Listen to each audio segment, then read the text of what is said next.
ದಿನಾಲು ಮಾಡಿರಿ ಇದನ್ನು. ರೊಕ್ಕಿಲ್ಲ, ರೂಪಾಯಿ ಇಲ್ಲ. ನಿಮ್ಮ ದೇಹದ ಒಳಗಿನ ಅಂಗಾಂಗಗಳನ್ನು ಹೇಗೆ ಇಟ್ಕೋಬೇಕಂತ ಕಲಿತ್ರೆ ಜಡ್ಡ ಬರೋದಿಲ್ಲ. ಗೊತ್ತಾಯ್ತಾ? ಇದು ಅಂತೂ ಪರಮಾದ್ಭುತ ರೀ. ಎಷ್ಟು ಮಂದಿ ಒಳ್ಳೆಯದಾಗೈತಪ್ಪ ಅಂದ್ರೆ ಅಶ್ವಿನಿ ಮುದ್ರಾದಿಂದ ಭಾಳ ಅದ್ಭುತ ಅದು. ಒಳ್ಳೆಯದು ಕಾನ್ಸ್ಟಿಪೇಷನ್ ಹೋಗ್ತದೆ, ಮೂಲವ್ಯಾಧಿ ಬರೋದಿಲ್ಲ, ಪಿಸ್ತೂಲ ಬರೋದಿಲ್ಲ, ಪ್ರೊಲ್ಯಾಪ್ಸ್ ಆಗೋದಿಲ್ಲ, ಹೌದಾ, ಪಿಶ್ಚರ್ ಬರೋದಿಲ್ಲ. ಮೂಲವ್ಯಾಧಿ ಬಗಂದರ್ ಅಂತಾರೆ, ಅದಕ್ಕೆ ಪಿಸ್ತೂಲ ಅಂತಾರೆ, ಇವೆಲ್ಲ ಬರೋದಿಲ್ಲ. ಎಷ್ಟು ಸಲ ಆಪ್ರೇಷನ್ ಮಾಡಿಸ್ತಾರೆ ಮಂದಿ ಗೊತ್ತದನ್ನು. ಈಗ ಮಾತೆತ್ತಿದ್ರೆ ಆಪ್ರೇಷನ್ ಅಂತಾರೆ ರೀ. ಕಿವಿ ಸೋರ್ತದನ್ರಿ ಆಪ್ರೇಷನ್, ಮೂಗು ಸೋರ್ತದನ್ರಿ ಆಪ್ರೇಷನ್, ಗಂಟಲು ನಿಲ್ಲಿಸುತ್ತದೆ ಆಪ್ರೇಷನ್, ಸಂಡ ಸಾಪ್ ಆಗೋಲ್ಲ ಆಪ್ರೇಷನ್, ಮೂಲವ್ಯಾಧಿ ಆಪ್ರೇಷನ್. ಕಾಮನ್ ಆಗಿಬಿಟ್ಟಾವ. ಎಷ್ಟು 7-8 ಸರಿ ಕೊಯ್ಸ್ಕೊತಾರೆ. ಎದಿ ಹೊಟ್ಟಿ ಗಿಟ್ಟಿ ಎಲ್ಲ. ಅಪೆಂಡಿಕ್ಸ್ ಆಯಿತು, ಆಪ್ರೇಷನ್ ಮಾಡಿ ಕಟ್. ಮತ್ತು ರೂಢಿ ಆಗಿಬಿಟ್ಟದೆ ಈ ಡಾಕ್ಟ್ರೇ ಜಮಾನಕ್ಕೆ, ಮೆಡಿಕಲ್ ಸೈನ್ಸಿಗೆ ರೂಢಿ ಆಗಿಬಿಟ್ಟದೆ. ಮೊದಲು ನಾವು ಬೆಳೆಯೋ ಮುಂದೆ ಕೋಲ್ಗುಡ್ ಡಾಕ್ಟರ್ ಅಂತಿದ್ರಲ್ಲ, ಬರೀ ಉಮ್ಮರ್ಜಿ ಡಾಕ್ಟರ್, ಕೋಲ್ಗುಡ್ ಡಾಕ್ಟರ್, ಸಂಪ್ಗಾವಿ ಡಾಕ್ಟರು, ಇಷ್ಟ. ಮದ್ದೂರಾವ್ ಅಂತಿದ್ರಲ್ಲಿ ಅವ್ರು ಇದರೊಳಗೆ ಔಷಧ ಮಾಡಿಕೊಡ್ತಿದ್ರು ಅವರು. ಹೌದಾ, ಬರೀ ಔಷಧ ಎಷ್ಟಪ್ಪ, 1 ರೂಪಾಯಿ, ಅರ್ಧ ರೂಪಾಯಿ, 8 ಅಣೆ, ಒಂದು ಹಿಂಗೆ ತೊಗೊತಿದ್ರು ಅಷ್ಟೇ. ಬಾಟ್ಲಿ ಒಯ್ತಿದ್ರು. ನೆನಪೈತಿ ನಿನಗದು? ನೆನಪೈತಿ? ಹೌದಾ. ಮುಂದೆ ಗುಳಿಗೆ ಬಂದು, ಮುಂದೆ ಇಂಜೆಕ್ಷನ್ ಬಂದು. ಯಾಕಂದರೆ ಇಂಜೆಕ್ಷನ್ ವರದಾನ ಆಯಿತು ಡಾಕ್ಟ್ರಿಗೆ. ಯಾಕಂದರೆ ನಿಮಗೆ ಗುಳಿಗೆ ಕೊಟ್ರಪ್ಪ ಅಂತಂದ್ರೆ 1 ರೂಪಾಯಿ ಚಾರ್ಜ್ ಮಾಡಿದ್ರೆ ಭಯಂಕರ ಚಾರ್ಜ್ ಮಾಡ್ತಾ ಅಂತಿದ್ರು. ಅದು ಇಂಜೆಕ್ಷನ್ ಮಾಡಿದ್ರೆ 5 ರೂಪಾಯಿ ಚಾರ್ಜ್ ಮಾಡಿದ್ರೆ ಏನು ಅನ್ನಿಸ್ತಿದ್ರು ಅವ್ರಿಗೆ. ಇಂಜೆಕ್ಷನ್ ಮಾಡಿದ್ರೆ ಏನೇ ಮಾಡಿದ್ರು, ನೀರಿನ ಮಾಡಿ ಏನಾದ್ರು ಮಾಡ್ರಿ, ಇಂಜೆಕ್ಷನ್ ಇದು ಅದು. ಮುಂದೆ ಬರ್ಬರ್ತು ಒಂದು ಹೋಗಿ 2 ಇಂಜೆಕ್ಷನ್ ಬಂದು, 2 ಇಂಜೆಕ್ಷನ್ 10 ರೂಪಾಯಿ ಅಲ್ಲ, ಹಿಂಗೆ ಡೆವಲಪ್ ಆಗ. ಮುಂದೆ ಎಲ್ಲ ಬಂದು ಅಲ್ಲ, 5 ರೂಪಾಯಿ 10 ರೂಪಾಯಿ ಸಾಲಿಲ್ಲ ಡಾಕ್ಟ್ರಿಗೆ.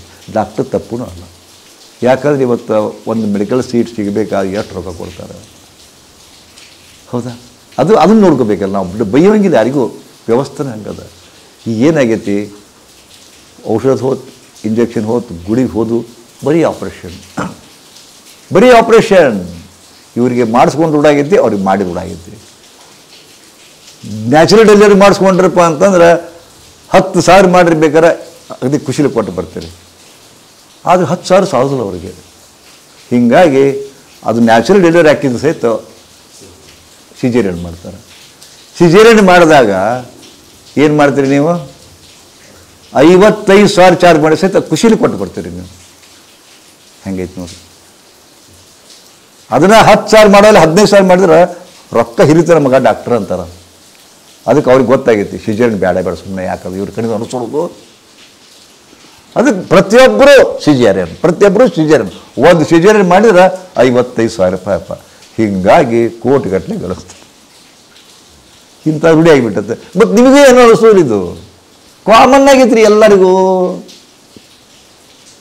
ಹಾರ್ಟ್ ಸ್ವಲ್ಪ ಏನು ರುಸುತ್ತಪ್ಪ ಸಾಕು, ಬ್ಲಾಕ್ ಆಗ್ಯಾವ, 90% ಬ್ಲಾಕ್ ಆಗ್ಯಾವ, 3 ಬ್ಲಾಕ್ ಆಗ್ಯಾವ. ಆಪ್ರೇಷನ್ ಎಷ್ಟು? 3.5 ಲಕ್ಷ ರೂಪಾಯಿ. ನಿಮಗೆ ಕೊಟ್ಟು ರೂಢಿ ಆಯ್ತು, ಅವ್ರು ತೊಗೊಂಡು ರೂಢಿ ಆಯ್ತು. ಹೆಂಗೆ ಹೇಳೋದು? ಈಗ ಏನು ಅನ್ನಬೇಕು ಇದಕ್ಕೆ? ಮತ್ತು ಇದು ಯಾರಿಗೂ ಏನೂ ಅನಿಸೋದಿಲ್ಲ, ಮತ್ತು ನೀವು ನೋವು ಅನಿಸೋದಿಲ್ಲ. ಯಾಕಪ್ಪ ಅಂದ್ರೆ ವಾಜಪೇಯಿ ಸ್ಕೀಮ್ನಾಗ ಬರ್ತದಲ್ಲ, ಯಶಸ್ವಿ ಸ್ಕೀಮ್ನಾಗ ಇರ್ತದೆ, ನಿಮಗೂ ಬ್ಯಾಡಿ ಇಲ್ಲ. ಗೌರ್ಮೆಂಟ್ ರೊಕ್ಕ ಅವ್ರು ಡ್ಯೂಟಿ ಮಾಡ್ತಾರೆ. ನನಗೇನಾಗಿದೆ, ಬ್ಯಾಡಿ ಮಾಡ್ಸ್ಕೊಂಡು ಬರ್ತೀನಿ, ಹೋಗಿ ನಡೀಪ್ಪ. ಒಂದು ಯಶಸ್ವಿನಿ ಕಾರ್ಡ್ ಒಯ್ದದ, BPL ಕಾರ್ಡ್ ಒಯ್ದದ, ಆರಾಮ್ ಮಾಡ್ಕೊಂಡು ಬರ್ತದೆ. ಈಗ ಒಂದು ಏಜೆನ್ಸಿ ಬಿಟ್ಬಿಟ್ಟಾವ, ಸ್ವಲ್ಪ ಚುಚ್ಚಿದ್ರು ಬಾ ನಾ ಕರ್ಕೊಂಡು ಹೋಗ್ತೀನಿ, ಆಪರೇಷನ್ ಮಾಡ್ಸ್ಕೊಂಡು ಬರ್ತೀನಿ. ಅವೆಲ್ಲ ಅವ್ರು ನಿಮಗೇನು ಗೊತ್ತಿರೋದಿಲ್ಲ, ಅವರೇ ಎಲ್ಲ ಕಾಗದ ಪತ್ರ ಮಾಡ್ತಾರೆ, ಅವ್ರು ಗುಳುಮ್ ಮಾಡ್ತಾರೆ, ಅವರೇ ಗುಳುಮ್ ಮಾಡ್ತಾರೆ. ಹೆಂಗೆ ಬರುತ್ತೆ? ಇದ್ರಿಗೆ ಕಾರಣ ನಮ್ಮ ಬಗೆಗೆ ನಮಗೆ ಅಜ್ಞಾನ. ಅವ್ರು ತಪ್ಪಡಿದ್ರು, ಯಾರೂ ನಾವು ದೂಷಿಸೋದಿಲ್ಲ. ನಮ್ಮ ಅಜ್ಞಾನದ ದುರುಪಯೋಗ ನಡೆದೈತಿ ಇಷ್ಟೇ. ನಮ್ಮ ಅಜ್ಞಾನದ ದುರುಪಯೋಗ ನಡೆದೈತಿ. ಅದಕ್ಕೆ ನೀವು ಜ್ಞಾನಿ ಆಗಬೇಕು. ನೀವು ನಿಮ್ಮ ಬಗ್ಗೆ ತಿಳ್ಕೋಬೇಕು. ಈಗಾಗಲೇ